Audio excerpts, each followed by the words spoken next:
በአፋን ኦሮሞ ለምን ማለት ለምን ስንል ማሊፍ ምን አልኩኝ ማሊፍ ሁለተኛ ላይ ለምን ትሄዳለህ ወይ ደግሞ ለምን ትሄጃለሽ ስንል በአፋን ኦሮሞ ማሊፍ ዴምታ ምን አልኩኝ ማሊፍ ዴምታ ሶስተኛ ላይ የሆነ ሰው እየዘለለ አገኛችሁትና ለምን ትዘላለህ ወይ ደግሞ ለምን ትዘላለሽ ብለን ስንጠይቅ በአፋን ኦሮሞ ማሊፍ ኡታልታ ምን አልኩኝ ማሊፍ ኡታልታ አራተኛ ላይ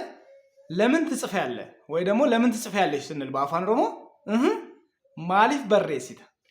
ምን አልኩኝ ማሊፍ በሬሲታ አምስተኛ ላይ የሆነ ሰው እየሮጠ አገኛችሁት መንገድ ላይ ለምን ትሮጣለህ ወይ ደግሞ ለምን ትሮጫለሽ ስንል በአፋን ኦሮሞ ማሊፍ ፊግድ ምን አልኩኝ ማሊፍ ፊግድ እስቲ የመጨረሻ ኮመንት ላይ የምታሳውቁኝ ለምን ትተኛለህ በሉ እስቲ በአፋን ኦሮሞ ለምን ትተኛለህ ኮመንት ላይ ሆራ ቡላ ዴበና